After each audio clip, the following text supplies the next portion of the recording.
こんにちは。今日は食虫植物に電極を仕込んでスマホで操作します。まず背景として人間は電気信号で動くことが知られています。人間の脳で微弱な電気信号が発生します。電気信号は体内の神経を通って筋肉に伝達されます。そして筋肉は動きます。逆に外部から人間の体に積極的に電気信号を与えることで筋肉を動かすこともできます。この原理を応用したのが心臓ペースメーカーであったり低周波治療器なのです。外部から電気信号を与えて筋肉を動かします。ここで思いつきました。外部からの物理的な刺激に反応する食虫植物のハエトリグサがあります。ハエトリグサに電気的な刺激を与えたら物理的な刺激を与えた時と同じように閉じるのではないか。そういったことを思いつきました。ハエトリグサの葉の部分です。捕虫葉と言います。捕虫葉の内側には間隔膜と呼ばれる細い毛が3本生えています。間隔膜に2回連続で触れると葉は閉じます。間隔膜以外の部分に触れても葉は閉じません。ちょっと間隔膜以外の部分に最初触れてみます。こういう風に触れていますが、葉は閉じる気配はありません。この真ん中の部分に触れても葉は閉じません。息を吹きかけて刺激を与えます。刺激を与えますけど葉は閉じません。葉の外側に触れて刺激を与えてみますが、これも同様に葉は閉じません。間隔膜を触ってみます。1回で2回触れます。はい、このように葉は閉じていきます。捕虫葉を閉じるという行為はハエトリグサにとっては非常に大きなエネルギーを消費します。捕虫葉が開いてまたすぐに間隔膜を刺激して捕虫葉を閉じるという行為を繰り返すとハエトリグサは枯れてしまいます。なので連続して閉じることはやってはいけません。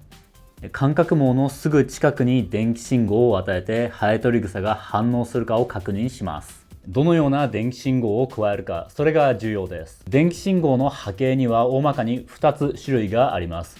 交流と直流です。一番身近な交流電圧の例はコンセントから来ている電圧です。50Hz と 60Hz のものがあります。電圧は 100V です。そのまま触ると感電します。直流電圧の一番身近な例は例えば電池です。これは全て直流電圧です。この電池ですと 9V の直流電圧を出します。交流電圧と直流電圧でどのくらい反応が違うかを人間の体を例にして試してみます。これはスライドレギュレーターという装置です。コンセントから来ている交流 100V の電圧を高圧するための装置です。実験を始めるときはスライドレギュレーターの電圧を必ず 0V にしてから始めます。電流に対する反応を確かめるために電線を握りますが、このように握ってはいけません。なぜかというと、このような握り方ですと電流を流れる経路に心臓が含まれるからです。このような握り方は心室細動を起こす危険があります。このような両手で握って反応を確かめる方法はやってはいけません。ではどのようにやるかというと、心臓から離れている右手の指をこのように2本押し当てて反応を確かめます。それでは実際に電源を入れてみてどの程度反応するかを確認します。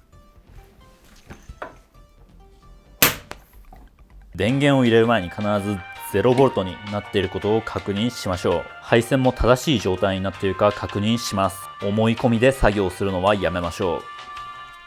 0V から始めて少しずつ電圧を大きくしていきます。ちょっとずつ電圧を大きくしていきます。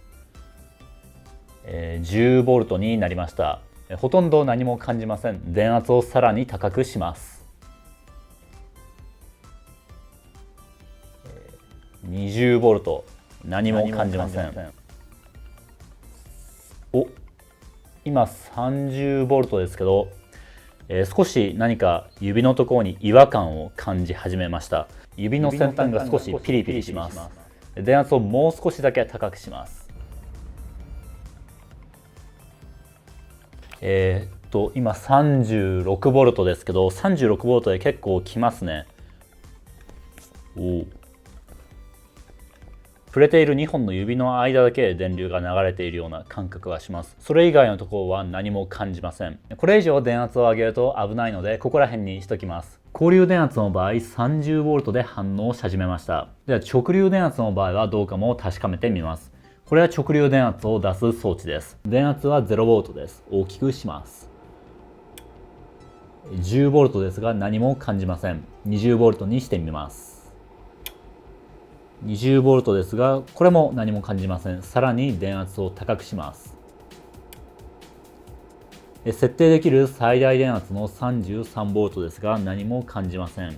どうやら 30V 程度の低い電圧ですと人間は直流電圧には反応しにくいようです。交流電圧にはよく反応します。人間の反応しやすさの例がそのままハエトリグサに応用できるかは分かりませんが、とりあえず交流電圧を含んだ電圧波形をハエトリグサに加えてみます。ハエトリグサをスマホで操作するときに Bluetooth を使います。スマホを Bluetooth の送信機として使って、ここにあるマイコンと Bluetooth の受信機を使います。受信機から出てきた信号をハエトリグサにつないで操作します。まず最初にハエトリグサに電極を取り付けます。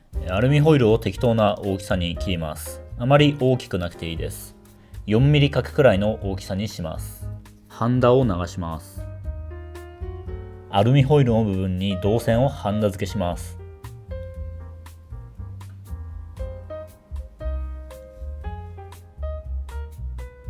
これで電極は完成です。次はハエトリグサに電極を装着します。事前にいろいろ実験してみましたが、ハエトリグサの補充葉の外側に電極を貼り付ける必要があるようです。それ以外の部分に電極を取り付けて電圧を加えたとしてもハエトリグサは閉じませんでした。ハエトリグサに電極を装着するために接着剤を使います。こういった接着剤を使ってしまうと多分ハエトリグサは死んでしまいます。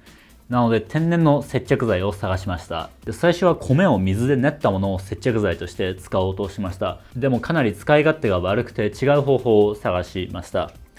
それがこれです。寒天を使いました。寒天は海藻からできているのでハエトリグサにそこまで害はないはずです。寒天を水で溶きます。接着剤として使うのでかなり固めの寒天にします。この寒天溶液を電子レンジで加熱します。電子レンジから出した直後はかなり熱くなっています。このままハエトリグサにつけるとハエトリグサは多分ダメージを負います。なので固まる寸前の温度まで冷まします。電極の取り付けですが、例えば割り箸の先端に寒天を取り付けてこういう風に塗ると割と簡単に取り付けられたりします。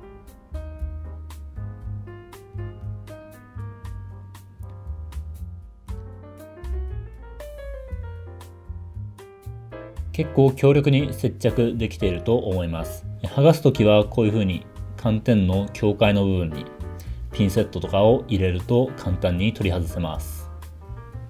次はスマホの操作部分です。Bluetooth の受信機と受信した信号を処理するマイクロコントローラーです。電池をつなぎます。スマホの Bluetooth アプリを開いて、時間を待つとこの Bluetooth の受信機の部分で自動的に接続が確立されました。あらかじめこのマイクロコントローラーにはプログラムを書き込んで、このボタンを押すとこういうふうに LED が光るの分かりますか？こういうふうなプログラムを書き込みました。この電圧を先ほど作った電極を使ってハエトリグサに伝えます。ハエトリグサに電極を装着して電気的な刺激を与えます。2回電気的な刺激を与えたらハエトリグサの補充葉は閉じました。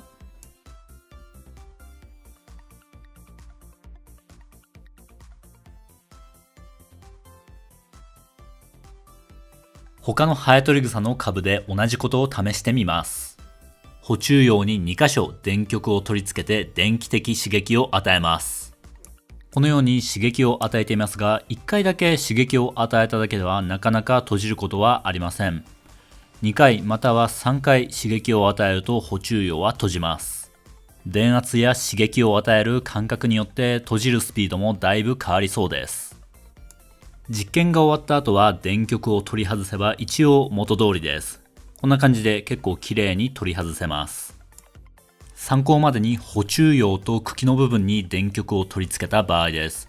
刺激を与えていますが補充葉は閉じません。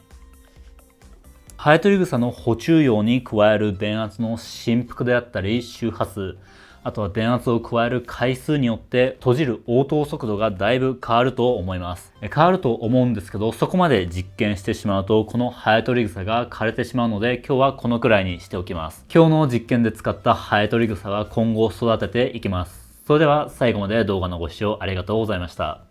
ハエトリグサの育て方を調べたんですけど、どうやら土が結構重要らしいです。鹿沼土とピートモスのミックスを使います。量は半々くらいにしておきます。ここで同じくらいの量を開けたらよくミックスします。適当に用意した植木鉢に土を入れていきます。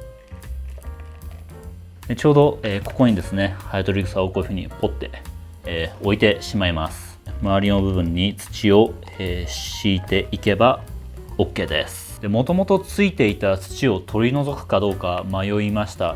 で取ってしまうとハエトリグサに結構ダメージがいってしまいそうなので、今回はそのまま鉢に入れてしまいます。でもしかしたらピートモスを結構多めにした方がいいかもしれませんね。ハエトリグサはもともと湿地帯で育つ植物なので、土は常に湿らせておきます。このように腰水で育てることもできます。直射日光は当てても大丈夫ですが、夏場の場合は少し強すぎるので日陰に置いておくか遮光しておくと良いと調べました。